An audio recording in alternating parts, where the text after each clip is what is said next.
Tutasoma neno la Bwana tukiwa wima. Nous sommes dans le livre des psaumes, Tutasoma kitabu cha Zaburi 90, 90, sura makumi kenda verset 13 jusqu'au verset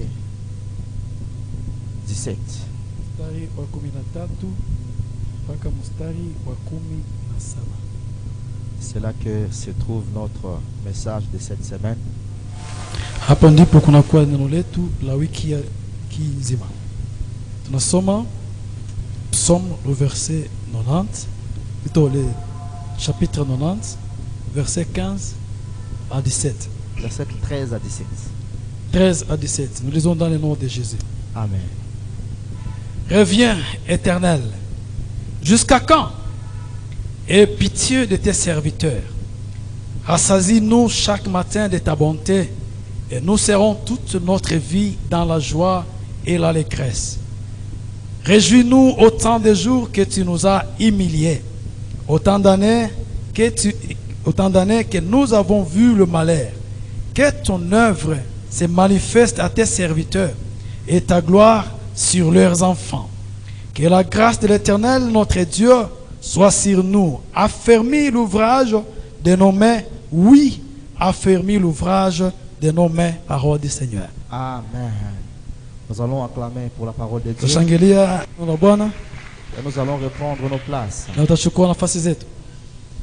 Je bénis l'Éternel pour cette faveur qu'il m'a accordée, Namshukuru Mungu kwa hii neema ambayo amenipatia mimi, parce qu'il m'a choisi afin que je sois celui qui apporte la bonne nourriture à son peuple ce soir. sababu amemchagua mtumishi wake apate kuwa yule ambaye analeta chakula kizuri kwa taifa lake jioni hii. Et je rends grâce aussi au comité directeur de l'église, Pia nashukuru kwa kamati ya uongozi ya kanisa, parce que c'est à travers eux, Mzee Piro et toute son équipe, que je suis là. kwa sababu ni kupitia wao mzee Piro na kamati lote ndio maana niko hapa. Parce que s'ils ne m'ont pas programmé, Kwa sababu hawangeni nipanga mimi, je n'allais pas être ici. singelikuwa hapa. Quand bien même je pouvais avoir un bon message, Hata kama ningelikuwa na ujumbe mzuri, mais je n'allais pas monter du haut de cette chair, la lakini chair de Gamaliel. singelipanda juu ya hii madhabahu. Alors, pour que je sois là, Nikusema ili kwamba niwe hapa, il a fallu que l'Éternel puisse passer à travers eux. ilimubidi Bwana apitie kwa wao ili kwamba niwe hapa. C'est la raison pour laquelle je les remercie particulièrement. Ndio kwa maana wao pia na washukuru kwa upekee. Je remercie aussi toute l'Assemblée, Ninashukuru pia kundi lote la Bwana parce que vous avez répondu à l'invitation de Dieu. kwa sababu mnaitika kwa mwito wa Bwana. Si Dieu ne vous a pas convaincu d'être là ce soir, Kama Bwana hangeliwahakikishia kuwa hapo, bien sûr que le programme allait avoir lieu, ndio mpango ungelikuwa tu, mais nous allions prêcher les chaises vides. lakini hamungelikuwa tungelihubiri viti tu. Alors, comme toi, Dieu a permis à ce que tu sois celui qui répond à son invitation, Lakini kwa sababu wewe Mungu aliruhusu wewe yule ambaye anakubali mwaliko wake, laisse qu'il soit une source de bénédiction pour toi ce soir. acha Bwana mwenyewe upate kuwa chanzo ya baraka juu yako siku. Amen. Amen. Nous voulons commencer notre séminaire Tunataka kuanza semina yetu et qui est intitulé Reviens éternel, ambayo inakuwa na mada rudi Bwana, aie pitié de tes serviteurs. wahurumie watumishi wako. C'est l'une des mots ou des paroles déclarées par l'homme de Dieu Moïse. Ni mmoja wapo wa maneno ambayo mtumishi wa Mungu Musa alisema. Parce que le livre des psaumes n'est pas seulement constitué des psaumes de David. Kwa sababu kitabu ya Zaburi haikuandikwa na Daudi mwenyewe. Comme vous pouvez le voir, Kama mnaweza kujua, les psaumes sont constitués de plusieurs choses. lakini Zaburi zimejengwa au zimetungwa na mambo mengi sana. Il y a là-dedans les chants, Unakuwa ndani mwake nyimbo, il y a aussi les prières, unakuwa pia maombi, il y a les méditations. unakuwa pia meditation. Et les psaumes que nous sommes en train d'étudier Lakini zaburi ambazo tuko tunasoma sont les psaumes de Moïse. ni zaburi ambazo ziliandikwa na Musa. Et Moïse était en train d'adresser une prière à Dieu. Na hapa Musa alikuwa ametoa ombi kwa Mungu, Et quand il priait, na wakati alikuwa akiomba, si vous commencez un peu au-dessus là-bas, kama ukianza hapo juu vers le verset 10, kwa mshairi wa 10, vous allez voir quelque part où il est en train de dire: taona mahali fulani anasema les jours de l'homme sont comptés sur terre siku za mwanadamu zinahesabiwa chini ya jua, et ils sont fixés à 70 na zimewekwa kwa miaka 70 et à 80 pour les robustes. wala miaka 80 kwa walio na nguvu. Et il lui dit: enseigne-nous à marcher dans la sagesse, Alafu hapo anasema Bwana utufunze kutembea katika hekima, à compter nos jours.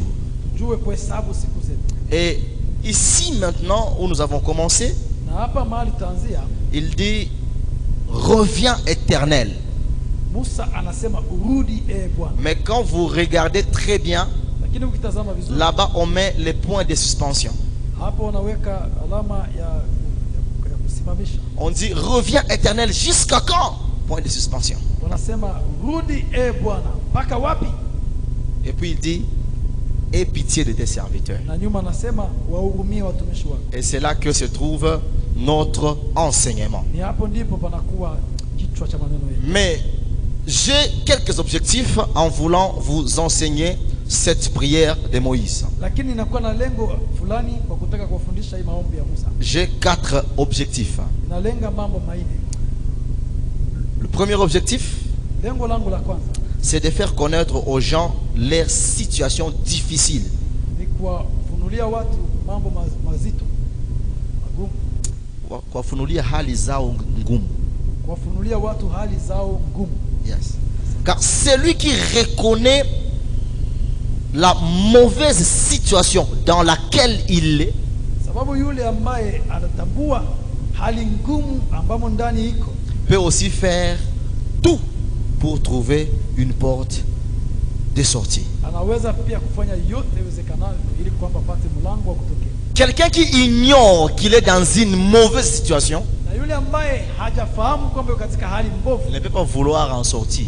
hawezi kutafuta kutoka ndani. Mais si tu reconnais que non, la situation dans laquelle je traverse, je suis, n'est pas une bonne Ikiwa situation, kwamba unapitia hali mbaya, tu auras aussi le temps de chercher une porte de sortie. utakuwa na wakati wa kutafuta jinsi ya kutoka ndani. C'est mon premier objectif. Hiyo ndio lengo langu la kwanza. Deuxième objectif, Lengo la pili c'est d'amener le peuple de Dieu à comprendre leur identité ni kuwapelekea taifa la Mungu waelewe anwani yao, malgré leur mauvaise situation. haijalishi hali zao mbaya wanakuwa ndani. Tu traverses des moments difficiles, oui.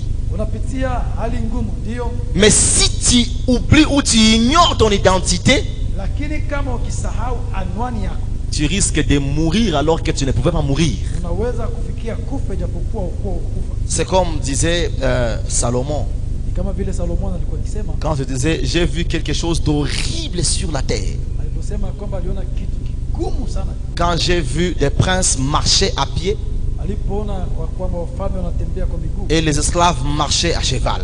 na watumwa ndio wanatembelea cheval. Alors que le contraire, ou la normalité, Lakini ijapokuwa katika kawaida devait être que les princes soient à cheval ni wafalme walitakiwa kuwa juu ya punda et que les esclaves soient à pied. na watumwa watembee kwa miguu. Et l'apôtre Paul, Na mtume Paulo dans le livre des Galates, kwa kitabu cha Galatia chapitre 4, sura yake ya 4 il dit: aussi longtemps qu'un héritier anasema kabla murithi est encore enfant, bado akingali mdogo, donc incapable de comprendre son identité, ni kusema hajakuwa na uwezo wa kutambua anwani yake. il n'est pas différent d'un esclave. Huyu murithi hajakuwa tofauti na mtumwa. Amen. Nous devons arriver à comprendre notre identité, notre nature en Inabidi Jésus-Christ. sote tuelewe anwani yetu ndani ya Kristo Yesu. Le troisième objectif, Na lengo langu la tatu c'est montrer aux serviteurs de l'Éternel ni kuwaonesha watumishi wa Bwana les privilèges et avantages faida ambazo attachées à leur fonction, zinakuwa zinaambatana na kazi yao à leur identité na anwani yao et le dynamisme des actions de Dieu na utayari wa mapenzo ya Mungu dans son omnipotence et dans son omniprésence. katika utayari wake. Vous, serviteurs de Dieu, Ninyi watumishi wa Mungu, vous, servantes de Dieu, ninyi wajakazi wa Mungu, cette semaine, hii wiki Dieu veut à ce que vous compreniez Mungu anataka kwamba muelewe les privilèges attachés à votre service, faida ambazo zinakuwa zinaambatana na kazi yenu. mais aussi que vous sachiez que Dieu est dynamique Pia muelewe kwamba Mungu yuko tayari dans son omnipotence, katika nguvu zake zote, nguvu zake zote et dans son omniprésence. na katika uwepo wake wote. Dieu est toujours là, tout près de vous. Mungu yuko tayari kila siku pembeni. Peu importe la situation que vous traversez, Haijalishi mambo mnayopitia, vous n'êtes pas seul, hamuko wenyewe. mais Dieu est avec vous. Bwana yupo pamoja nanyi, Et vous devez comprendre que vous êtes privilégiés na inabidi muelewe kwamba Bwana wapatia faida nyingi parce que vous servez Dieu. kwa sababu mnamtumikia Mungu. La Bible dit Andiko inasema dans Romains 4:4 Warumi 4:4 que tout celui qui travaille, ya kwamba kila yeyote anayetumika son salaire lui est dû. mshahara wake ni haki Et ce n'est pas une faveur. na wala si neema. Alors si toi tu es serviteur de Dieu, Sasa kama wewe ni mtumishi wa tu Mungu, dois savoir que le fait seulement d'être à son service inabidi uelewe kwamba kwa kumtumikia tu lui oblige à te payer. inamwambia Mungu kwamba hakulipe. Et il n'est pas mou ou statique. Na Mungu haiko static, Haiko kusema fasi moja. haiko ambaye anashindwa kufanya Mungu. Kutenda, voilà. Mais il est capable de tout faire car il est omnipotent. Lakini anaweza kufanya kila kitu Et il est capable de tout d'intervenir à tout moment car il est omniprésent. na anaweza kujitokeza kwa muda yoyote, sababu ni Mungu ambaye iko. Voilà la raison pour laquelle Ndio kwa maana Moïse Musa pouvait dire: alitaka kusema, reviens éternel, kuja rudi Bwana, jusqu'à quand? mpaka lini Aie pitié de tes serviteurs. wasamehe watumishi wako. Alléluia. Amen.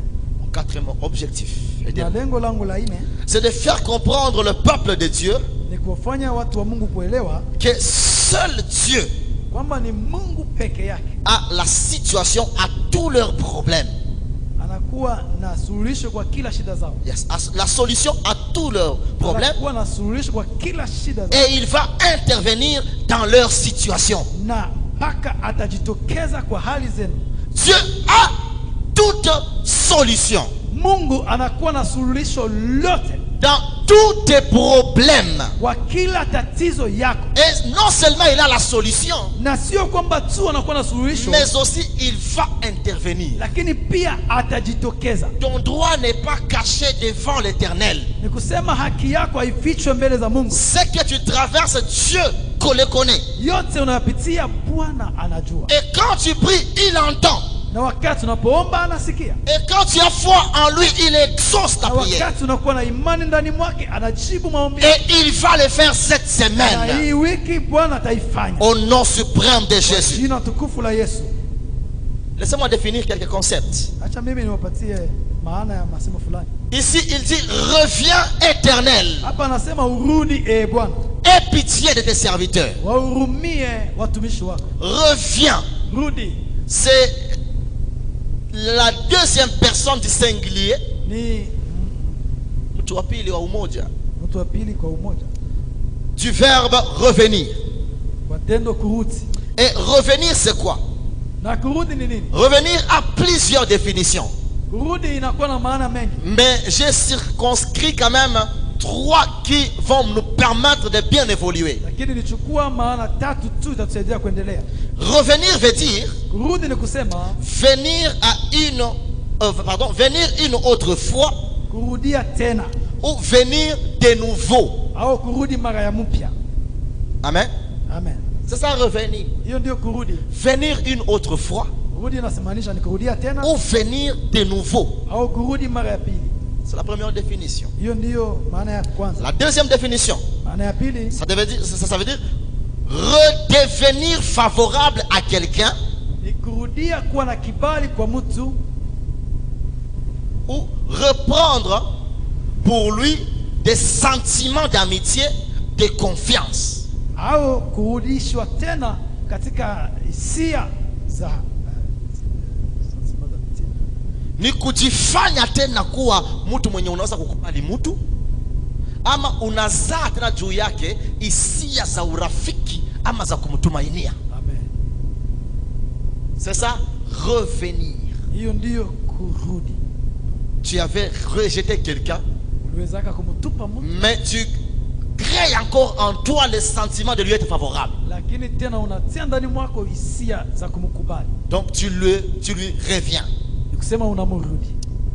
Troisième définition, Na maana ya tatu c'est recommencer à faire ni kuanzilia kufanya ou à dire wala kusema les mêmes choses yale mambo yale que l'on a faites ambayo tuliyafanya tena ou dites au tulisema tena précédemment. hapo mbele. Tu as commencé à bâtir une maison. Ulianza kujenga nyumba, Tu as laissé, tu as abandonné, ukaacha, tu es passé, tu es parti. ukaenda kwa mambo mengine. Puis tu reviens recommencer encore à faire la chose. Tena unarudi kufanya vitu. Donc tu es revenu. Ni kusema ulirudi. Amen. Amina. Tu as dit quelque chose. Ulisema mambo fulani, Tu es parti, ukaenda, puis tu reviens unarudi tena, pour dire la même chose. unarudilia yale. Amen. Amen.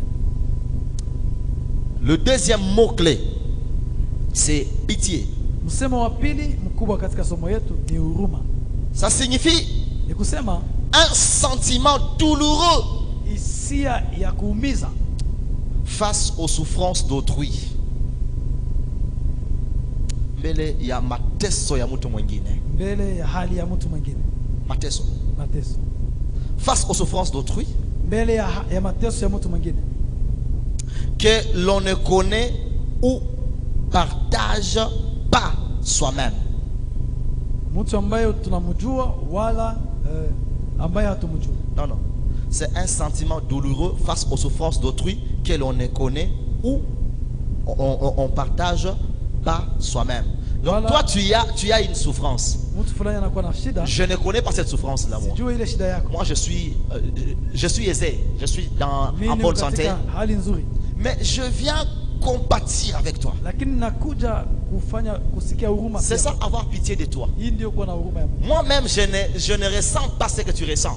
Mimi sisikie yale ambayo nayasikia, Mais je crée un sentiment de douleur en moi parce que toi, tu es en souffrance. lakini najiumbia mwenyewe ile hisia ya maumivu kwa sababu wewe unateswa. Ça veut dire que j'ai pitié de toi. Ni kusema ninakuonea huruma. Raison pour laquelle Jésus ne faisait rien sans pour autant avoir pitié de la situation de la personne. Ndio kwa maana Yesu hakufanya kitu pasipo kumhurumia kwanza mtu. Quand vous lisez la Bible, Kama mkisoma Biblia vous verrez à plusieurs reprises, utaona mara nyingi sana on écrit Jésus les ayant vus, il eut pitié d'eux. wanasema Yesu alipowaona akawasikilia huruma. Donc, quand il te voit, Ni kwamba unapojiona il essaie un peu d'entrer dans ta souffrance. Yesu anapima kuingia katika mateso Il yako. essaie un peu de ressentir ce que tu ressens. Anapima kusikia yale mateso Ah, yako. il manifeste une pitié. Hapo anaonyesha huruma, C'est alors qu'il t'aide, qu'il te vient en aide. na hapo anakuja kwa kusaidia. La pitié est encore synonyme de la compassion Na ile huruma pia inaweza kuwa rehema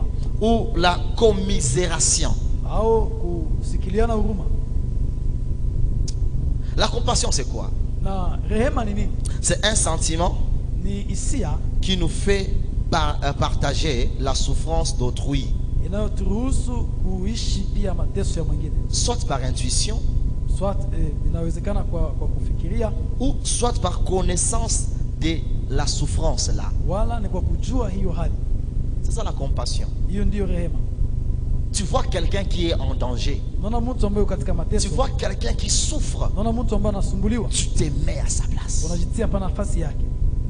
La commisération, Na commisération, juste rien maintenant, rehema pia c'est une sorte de pitié ni haina ingine ya huruma qu'on ressent pour ceux qui se sont rendus coupables de fautes. ambayo mtu anaisikia kwa wale wanaokubali makosa yao.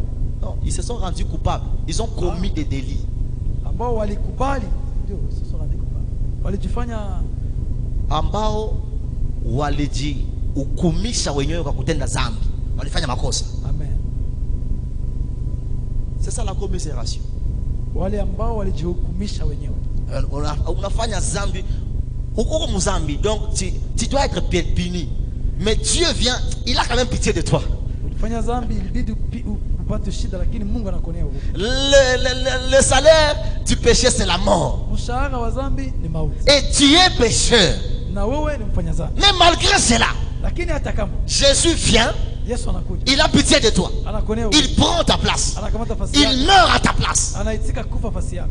Mais c'est toi qui devais mourir. Ni wewe ndio ulitakiwa kufa. Tu t'es rendu coupable toi-même par tes actes. Mwenyewe ulijihukumu kwa matendo yako. Mais quand Dieu a pitié de toi, Lakini wakati Mungu anakuonea huruma, il pense que toi tu devais avoir. anaona yale ambayo unapaswa kupata. Il les porte. Anaichukua. Et il pense que toi tu ne devais pas avoir. Anakupatia yale ambayo te les donne. Anakupatia wewe. C'est ça même le sens de la grâce de Dieu. Hiyo ndio. Amen. Amen. Nous pouvons nous limiter par là afin d'entrer dans le vif du sujet. Dans notre passage de base, Kwa hiyo somo letu tuliyosoma, nous voyons que le premier verset de Psaume 90, 13, tunaona kwamba mstari wa kwanza wa Psome wa Zaburi 18 mstari wa 13, makumi tisa. oui, 19, Vous allez voir que ça cache deux passages. utaona kwamba inaficha shairi mbili. Le premier passage caché, Shairi la kwanza linafichwa, c'est le Deutéronome. Non, pardon, c'est le Psaume 94. inaficha shairi la kwanza ni Zaburi 94, le verset 3, la partie B. mstari wa 3 b yake.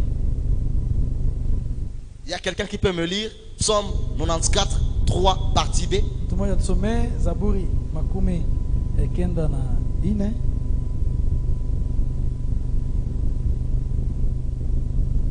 Inasema hivi. Dio. Juste Prenez le microphone. le verset 3. Nous lisons Psaume 94, le verset 3. Oui. B. Lisez même tout le verset. Lisons dans Jésus-Christ. Amen. Jusqu'à quand les méchants, ô Éternel, jusqu'à quand les méchants triompheront-ils? Amen. Donc lorsque Moïse disait, Wakati Musa alikuwa akisema, reviens Éternel, rudi Bwana, jusqu'à quand? mpaka nini? Vous entendez? Alikuwa anachunga. Jusqu'à quand les méchants triompheront-ils? Alikuwa na maanisha mpaka lini waovu watakuwa na nguvu juu yetu. Il voulait dire, Seigneur, reviens. Napenda kusema Bwana rudia. Jusqu'à quand ma mauvaise situation triomphera-t-il de moi? Mpaka lini hali mbaya ya maisha yangu itabaki hivi? Éternel, reviens. Bwana kuja. Viens refaire ce que tu avais fait dans ma vie. Kuja tena ufanye yale ambayo ulikuwa naanza kwa maisha yako. Viens redire ce que tu avais dit dans ma vie. Rudi useme yale ambayo uliyasema. Jusqu'à quand mon état demeurera en train de triompher sur moi? Mpaka lini hii hali itadumu kunikosea? Voilà la raison pour laquelle nous devons nous appliquer à la prière. Hii ndiyo maana au sababu tunapaswa tujingie sana kwa maombi. Tout en sachant Tukijua que celui à qui nous adressons nos prières yule ambaye tunayemwambia maombi yetu est capable de revenir, anaweza kurudi tena parce que nos ennemis ne doivent pas triompher de nous, kwa sababu maadui zetu watakiwe kudumu wakitushinda, parce que les méchants ne doivent pas triompher tous les jours. kwa sababu waovu watakie kubaki wakishinda. Si les années passées, Kama miaka iliyopita Dieu nous avait dit, Bwana ametuambia mais les ténèbres kwamba giza ne régneront pas pour toujours. haitadumu kwa milele. Dieu voulait nous dire Bwana anataka kutuambia qu'il y a un temps où les gens du monde des ténèbres peuvent régner, kuna wakati ambao watu wa giza wanaweza et il y kutawala, a un temps où un homme doit s'enlever na kuna muda pia ambao mtu anatakiwa simama pour dire, toi qui es l'omnipotent, ili kwamba amwambie Bwana, wewe ambaye uko aliye Wewe uliye na nguvu zote. wewe mbona uliye na nguvu zote. Yes, toi qui es l'omniprésent. Mwambie Bwana, wewe uliye na nguvu zote, Reviens dans ma vie. rudi kwa maisha yangu. Jusqu'à quand mes adversaires doivent triompher toujours de moi? Mpaka lini maadui zangu watabaki wakishinda?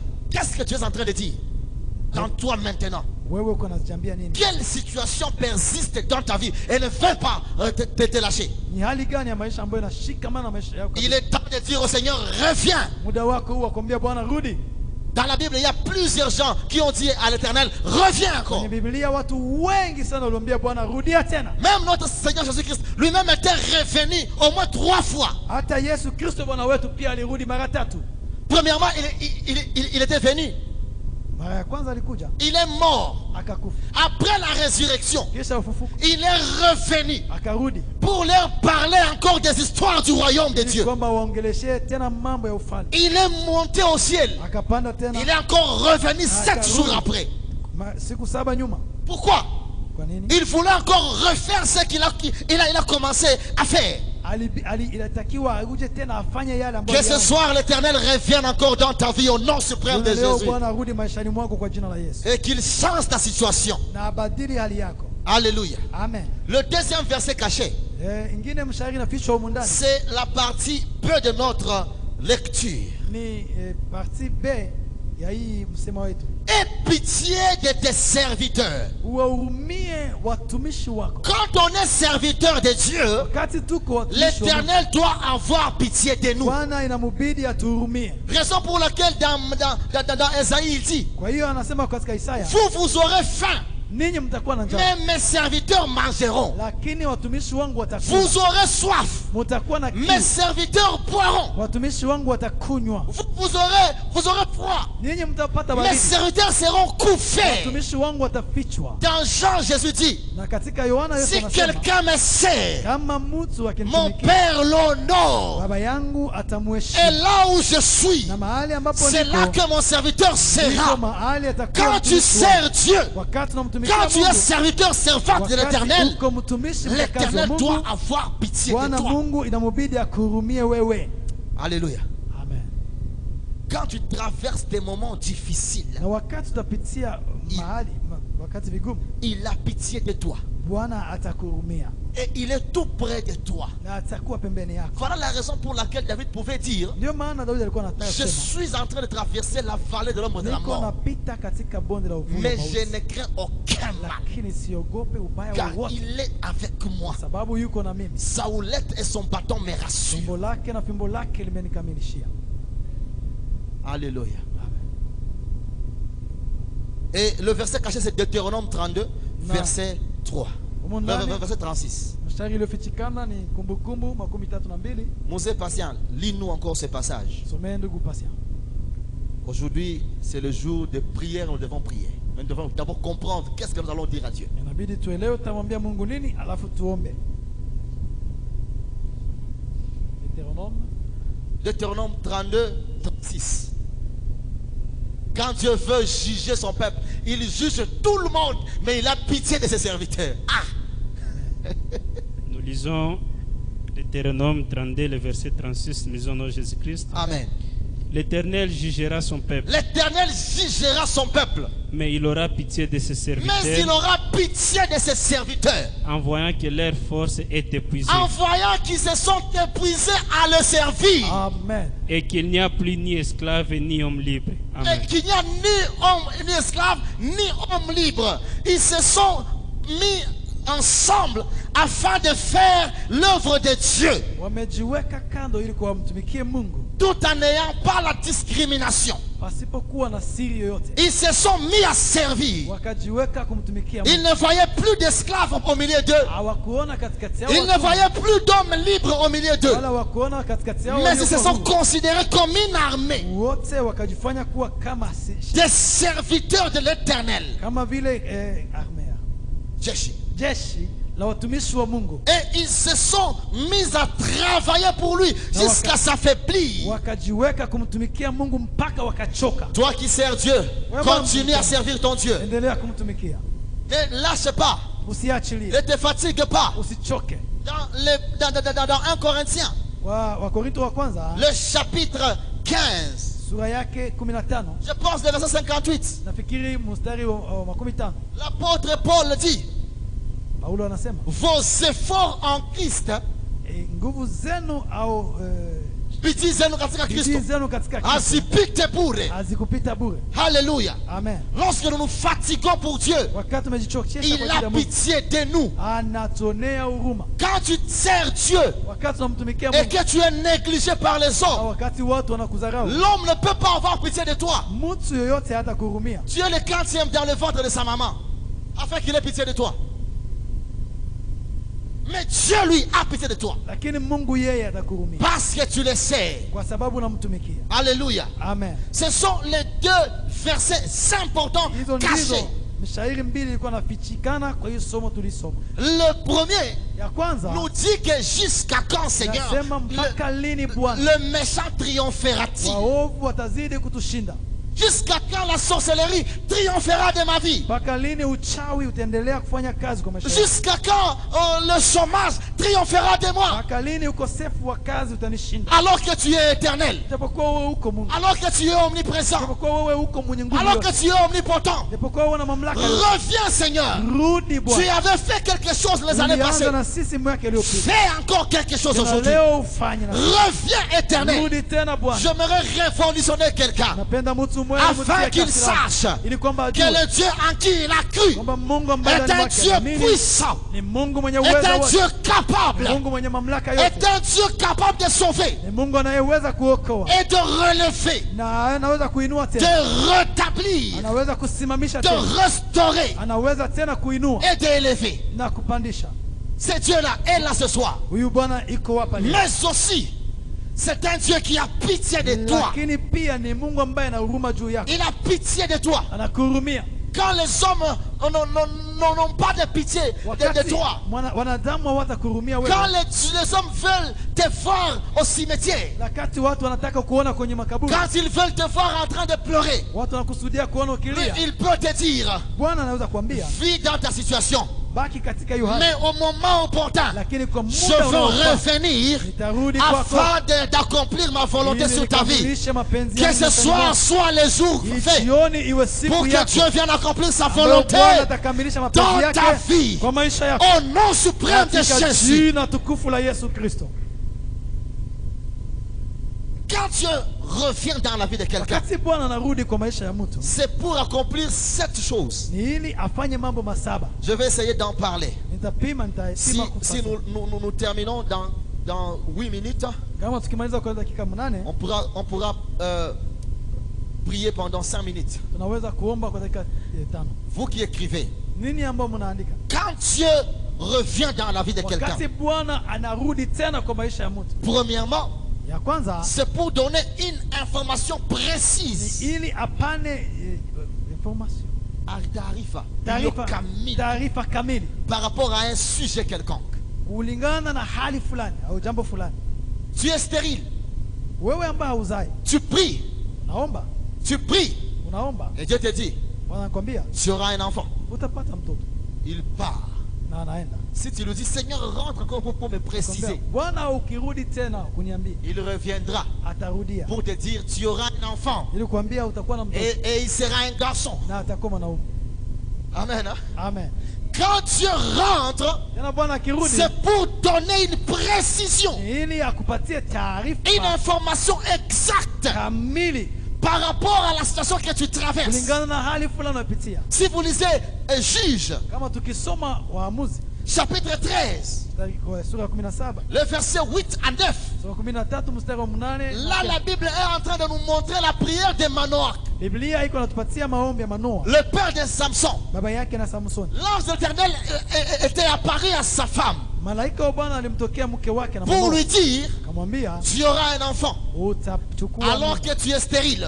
na japokuwa wewe. Quand la femme était partie dire à son homme, Mke pia akaenda kumwambia mume wake, son mari pria Dieu mume akaomba Mungu, et il lui dit, akamwambia Mungu, Seigneur, Bwana, si tu peux m'exaucer, kama unaweza kunijia, permets que l'ange de l'Éternel qui est venu parler à ma femme ruhusu tena huyo malaika wako revienne encore vers moi na mimi anirudia pour me parler. ili kwamba La aseme na mimi. Bible dit, Ndiye nasema que l'Éternel exauça la prière de Bwana Manoah. Mungu akajibu maombi ya Manoa, Et l'ange de Dieu qui était apparu na huyo malaika aliyekuja kwa mke wake encore. akarudi mara ya Je pili. viens dire à quelqu'un, Akuja kumwambia les mtu, bonnes promesses que Dieu t'a données en ahadi 2022, nzuri za Bwana za mwaka uliopita, l'Éternel m'envoie encore te les Mungu reconfirmer amenituma aujourd'hui. leo nikamilishe kwako. Mais c'est pour te préciser qu'elles vont Lakini s'accomplir nikukamilishia cette année. kwamba itakamilika kwa Au mwaka. nom suprême de Jésus. Jina tukufu la Yesu. Que l'Éternel vienne encore Bwana arudi tena te préciser la bénédiction et la promesse qu'il kupatia t'avait faite. ukamilishi wa agano alizopatia wewe. Au nom de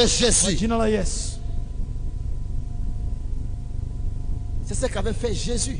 Hiyo ndio Yesu alifanya pia. La Bible me dit dans Actes des Apôtres chapitre 1er, Biblia inaniambia kwa Matendo ya Mitume sura ya si kwanza, vous commencez à partir du verset 2 ukianzia kwa mstari wa pili et vous descendez jusqu'au verset 8, ukishuka mpaka kwa 8. la Bible dit ceci. Biblia inasema hivi, Après avoir ressuscité, kisha kumfufua, il vécut pendant 40 jours avec les disciples. kisha kufufuka kwa Yesu aliishi siku 40 miongoni wa wafuasi. Par rapport à la Pentecôte, Kulingana na Pentekote, la Pentecôte avait intervenu 7 jours après l'ascension de Jésus. Pentekote ilitokea siku 7 kisha Yesu kupanda. Parce que Jésus était mort le jour de la Pâque.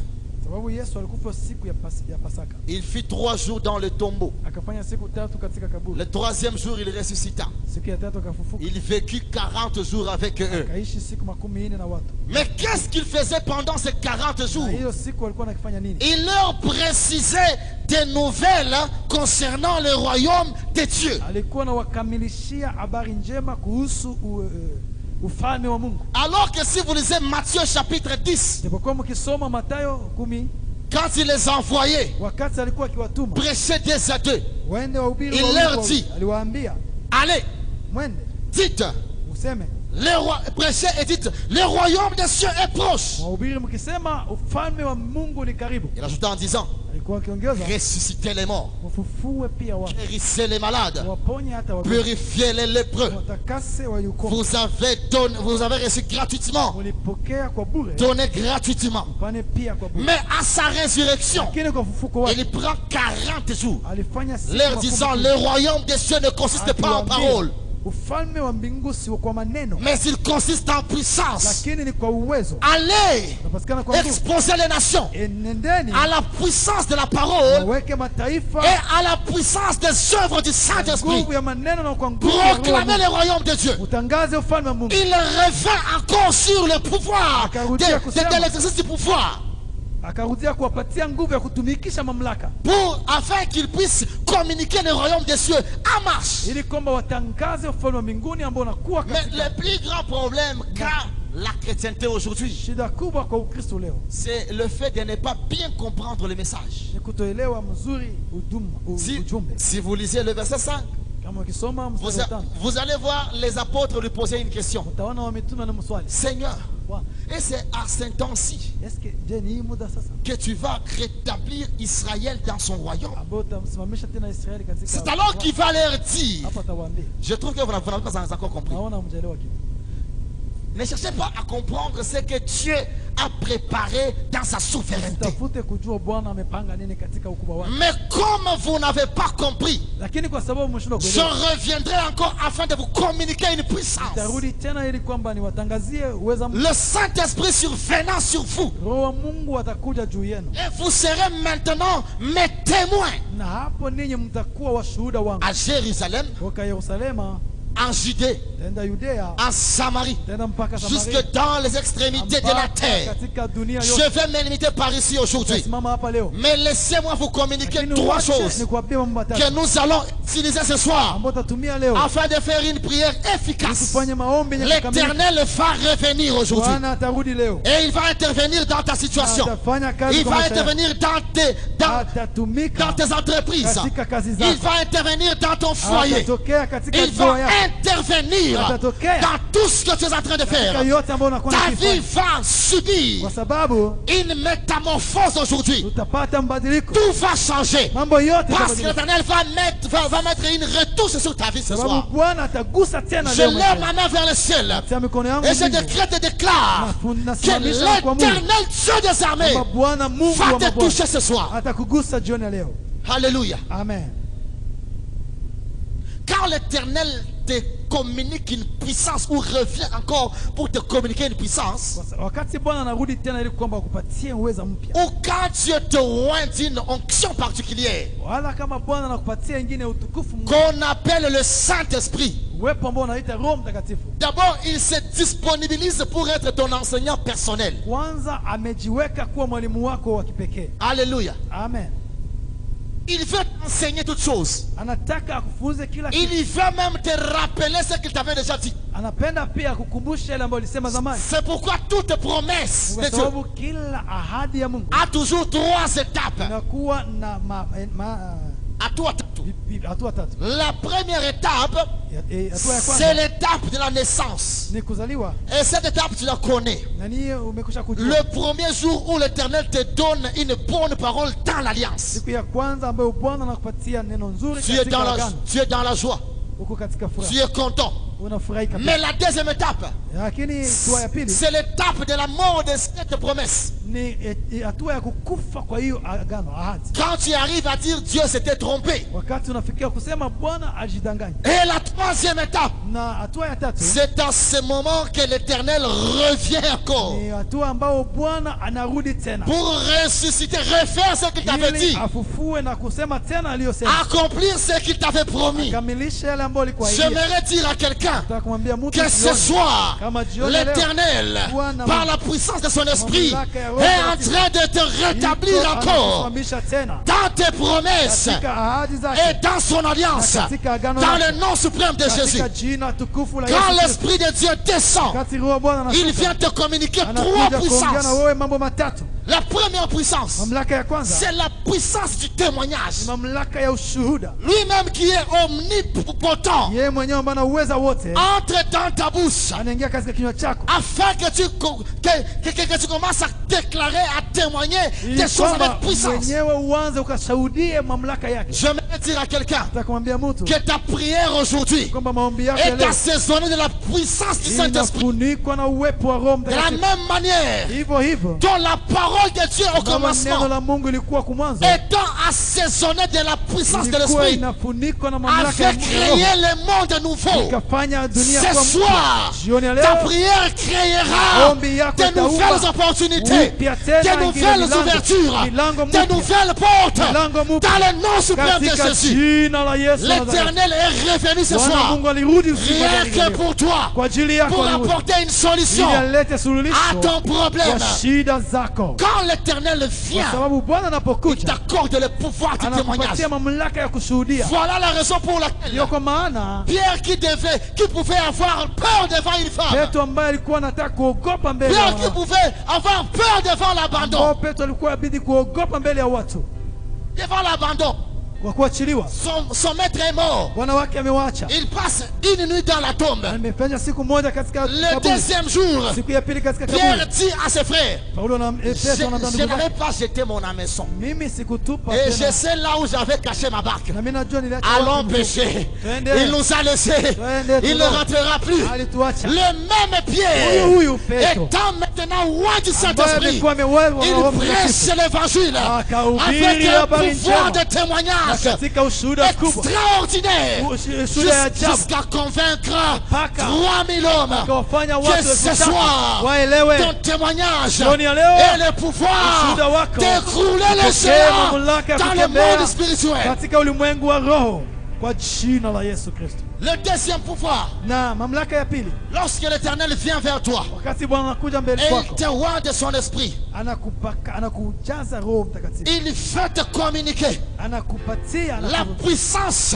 mamlaka de dominer le monde des ya ténèbres. kutawala ulimwengu wa giza. Il n'y a pas de force, Hakuna uwezo, ni de domination, hakuna mamlaka, ni d'autorité hakuna nguvu qui puisse résister ambayo inaweza devant kusimama celui mbele qui est onctionné et ya rempli de yule Saint-Esprit. ambaye anajaa utukufu wa Mungu na Roho Mtakatifu Et l'esprit du prophète, na roho ya unabii. c'est le témoignage de Jésus-Christ. Ni ushuhuda wa Yesu Tout Kristo. celui qui a Jésus dans sa vie, Yeyote anakuwa na Yesu il a Kristo l'esprit de Dieu en ana lui. roho wa Mungu ndani Et il mwake, peut opérer na anaweza en kufanya marchant sur miujiza, les serpents, anaweza tembea et sur juu ya les nyoka, scorpions, na et kufinyaga sur nge, la spique, na juu et ya sur nge, toute la force de na l'ennemi. kila Et uwezo wa rien ne adui, pourra le na nuire. wala hakuna uwezo Reçois wote ce pouvoir ce soir. pokea mamlaka Dans le yale nom suprême de jioni ya Jésus. leo kwa Tu jina vas la marcher Yesu. sur toute Utatembea juu adversité ya kila qui ufalme, s'est levé contre juu ta ya vie. kila tatizo ya Et maisha tu yako, vas dominer le na monde spirituel. utatawala ulimwengu wa Peu kiroho. importe Haijalishi l'autel wakati, qui règne dans ta vie, haijalishi madhabahu ce soir, ambayo inafanya kazi il maishani sera mwako, écroulé jioni ya leo quand tu as reçu la itabomolewa kwa puissance sababu umepokea sur mamlaka le monde juu des ya ténèbres. ulimwengu wa giza. Alléluia. Amen. La troisième puissance, Na mamlaka ya tatu c'est tunapokea la puissance wakati Mungu de la anatembelea, conquête. ni mamlaka Tawala, ya kutawala, la kumiliki. ya kumiliki. Tu deviendras un grand conquérant ce soir. Utakuwa mtu wa kutawala. L'Éternel est revenu encore pour toi Bwana amerudi kwako afin de te donner le pouvoir ili akupatie mamlaka de conquérir les espaces umiliki tena à maeneo travers le témoignage de ta bouche. kupitia ushuhuda wa kinywa Jésus chako. leur dit, Bwana Yesu vous akasema recevrez une puissance. utapokea Le mamlaka. Saint-Esprit surviendra sur vous. Roho wa Bwana atakuwa Et juu vous yenu, serez seulement, uniquement mes témoins. na ninyi mtakuwa washuhuda wangu. Mais à travers votre témoignage, Lakini kupitia vinywa vous vyenu allez conquérir Jérusalem. mtaweza kumiliki À Yerusalemu. travers votre témoignage, Kupitia ushuhuda vous wenu allez conquérir la cité. mtaweza À travers votre kumiliki Judea. témoignage, Kupitia vous ushuhuda allez wenu conquérir la Samarie. mtaweza À travers votre kumiliki témoignage, Samaria. Kupitia vous ushuhuda wenu conquérirez les mtamiliki extrémités de la terre. dunia Je yote. viens dire à quelqu'un Nakuja que kusema les na Mungu bonnes paroles kwamba maneno dans l'alliance mazuri, de l'Éternel maneno mazuri avec katika toi ce agano ya soir, Mungu juu yako, tu vas les redéclarer utayaomba et tu tena. vas conquérir le monde Pia à utamiliki travers dunia ta prière. kupitia maombi Que yako, tes pieds maombi yako, soient des pieds, maombi yako, non, tes pieds miguu yako soient des pieds conquérants. iwe miguu ya Partout kumiliki. où tu vas les fouler, Mahali popote que tu ufinyaga sois en train ukuwe de régner et dominer. unatawala na kumiliki Au nom suprême kwa de Jésus. jina la Yesu.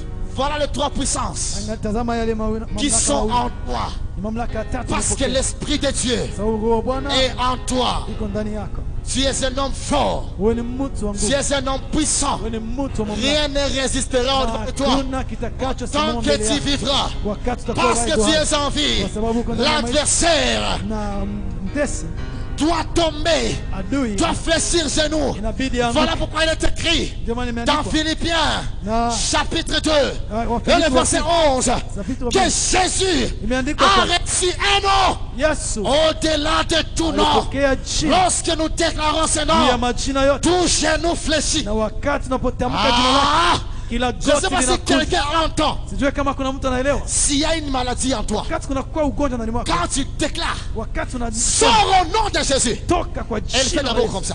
anapiga magoti Et puis, elle se relève na encore. pia inasimama pia Pour plier bagage et na partir. kufunga mizigo Je na viens dire à quelqu'un kuja kumwambia que Mungu cette mauvaise situation kama ile hali va ya plier maisha bagage ce soir. itafunga Au nom mizigo suprême de na Jésus. kwenda kwa jina la Yesu wa Est-ce que Nazareti. nous pouvons nous lever Tunaweza kusimama pour faire une courte prière, fanye ombi fupi, mais une prière fervente, lakini ombi la nguvu, une prière assaisonnée de la puissance de Dieu, ombi ambalo litajaza utukufu wa une Mungu, prière de conquérant, ombi la kumiliki, une prière qui te fera conquérir Bukavu, ombi itakayofanya umiliki qui te Bukavu, fera conquérir le Sud Kivu, itafanya umiliki Sud Kivu qui te yote, fera conquérir la RDC itafanya ukonkeria et nchi zote, jusqu'aux extrémités de la itafanya terre. umiliki hata mwisho Tu ya dunia. seras en train de t'épanouir Utakuwa na miliki au wa nom miliki. suprême de Kwa Jésus. jina la Yesu wa Nazareti. Tu vas dire à l'Éternel, Tambia Bwana, je veux que tu reviennes encore dans ma vie. nataka tena ukuye maishani Jusqu'à mwangu. quand cette situation va Utabaki perdurer? kimya mpaka wapi? Toi-même, tu sais la situation que tu traverses. Wewe unajua shida yako mwenyewe. Mais j'aimerais te dire Nataka nikwambie, que l'Éternel est là. Bwana iko hapa. Il est omniprésent. Iko hapa. Il dit là où deux ou trois Anasema wawili sont au watatu réunis en mon nom, wakusanyika je juu ya jina suis langu. au milieu d'eux. Nitakuwa pamoja na wao. Commence à lui dire, Nikusema, reviens encore. kuja Bwana. Viens refaire Mwambie Bwana ce kuja. que tu avais fait. Kia useme ambao Viens ulikuwa unafanya. redire Kuya ce useme que tu tena. avais dit. Ambao ulikuwa Viens unasema. accomplir Kuya ufanye ce tena. que tu as commencé. Yale ulikuwa unaanza. Seigneur, nous t'invoquons. Bwana tunakulilia. Seigneur, nous faisons recours Kuja à toi. tena, kuja tena. Rentre encore. Kuja tena Bwana. Le Dieu qui est Kuja venu tena nous Mungu. dire Rudi tena, qu'il va rudi accomplir tena. Rudi tena. de bonnes paroles Kama hapo mwanzo. dans son alliance. Rudi tena Rentre useme. encore. Rudi tena Ce useme. soir, Rudi tena reviens ukamilishe. encore. Rudi tena Pour Bwana. dans le temple. Jioni ya leo. Reviens encore. Rudi maishani Toi mwangu. qui nous as bénis. Jioni ya leo. Reviens encore. Rudi kama mahali Toi qui nous as élevés. Jioni ya leo. Reviens encore. Rudi kwa jamaa Toi qui yangu. nous as accordé des bénédictions. Rudi kwa kazi yangu. Reviens encore. Rudi tena Bwana. Éternel. Rudi tena. Reviens encore. Kamilisha kazi Reviens uliyoanza. encore. Rudi Baba. Reviens Rudi encore. Bwana. Pour pour la situation. Remate proya. Rado shede preya. Ribo shate pre. Saya bro shade koria. Rete kanebrea. Vano shede pre. Reviens encore. Reviens encore. Reviens encore. Reviens encore. Reviens encore. Reviens encore. Rudy. Monte toujours dans la cité de prière. Dis au Seigneur. Dis au Seigneur. Aie pitié de moi. Regarde la situation. Et aie pitié de moi. Tu as dit que tu jugeras ton peuple. Tu condamneras tout le monde. Mais tu auras pitié de moi. Aie pitié de moi dans ma stérilité. Aie pitié de moi dans mon chômage. Aie pitié de moi dans mon célibat.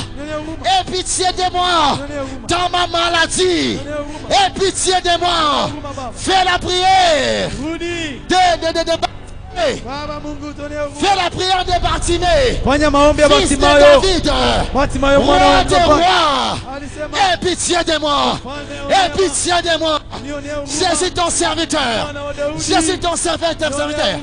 Je suis ta servante. Aie pitié de moi.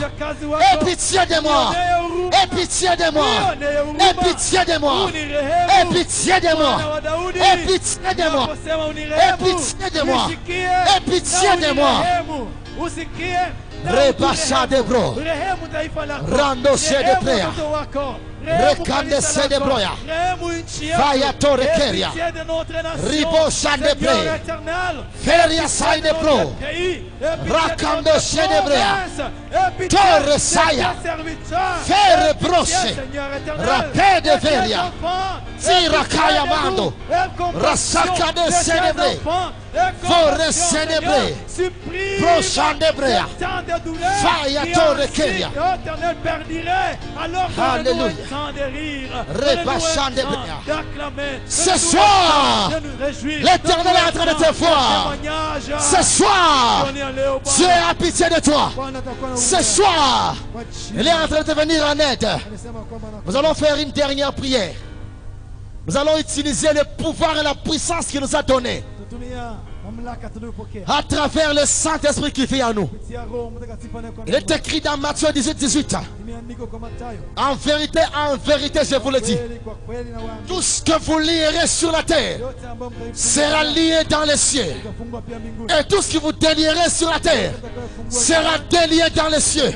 J'aimerais que tu fasses cette prière par rapport à la requête la plus grande de ta vie. Dis au Seigneur, j'ouvre les opportunités. Je délie les chaînes. Je prends des possessions. Je déclare que ce que je suis en train de faire, je suis en train de prendre possession des Bukavu, du Sud Kivu, de la RDC et du monde entier. Commence à prier. Lis les choses. Délie les choses. Ferme les choses. Ouvre les choses. Dans le nom suprême de Jésus. Dans le nom suprême de Jésus. Dans le nom suprême de Jésus. Dans le nom suprême de Jésus. Dans le nom suprême de Jésus. Dans le nom suprême de Jésus. Dans le nom suprême de Jésus. Dans le nom suprême de Jésus. Je suis devant un peuple conquérant qui parle son témoignage. Va conquérir Jérusalem. Il va conquérir la Judée. Il va conquérir la Samarie. Il va conquérir les extrémités de la terre. Dans le nom suprême de Jésus. Dans le nom suprême de Jésus. Nous sommes revêtus de la puissance de Dieu afin d'accomplir les grandes choses. Nous avons été créés afin de servir à la louange de la gloire de Dieu. Dans le nom suprême de Jésus. Au nom suprême de Jésus. Au nom suprême de Jésus. Alléluia. Alléluia. Kwa jina la Yesu Kristo wa Nazareti, roho za magonjwa, roho za mauti nazifunga kwa jina la Yesu. Hapa chini na mbinguni ifanyike hivi. Nafungua milango ya neema kwa jina la Yesu wa Nazareti. J'ouvre les opportunités. Je déclare la guérison totale. Je suis guéri. Ton peuple est guéri. Par tes meurtrissures, nous sommes guéris. Je déclare la guérison. Je chasse l'esprit des maladies. Je chasse l'esprit des morts. Au nom de Jésus. Je chasse l'esprit des faiblesses. Dans le nom suprême de Jésus. Au nom de Jésus. Au nom de Jésus. Recevez la guérison. Au nom de Jésus. Recevez la guérison. Au nom de Jésus. Recevez la vie. Et la vie en abondance. Recevez la maison de Dieu. Dans le nom suprême de Jésus.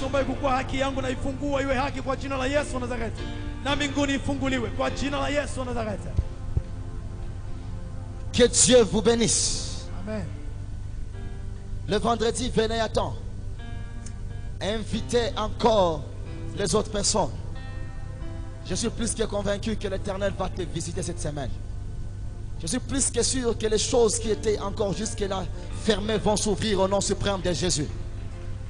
Alors le vendredi, soyez là. Nous allons encore avoir le temps de prêcher. Et nous aurons le temps de faire des intenses prières. Si Dieu nous le permet, nous allons faire même les prières d'imposition des mains. Alors venez le vendredi et l'Éternel ne manquera pas de vous bénir. Que Dieu vous bénisse.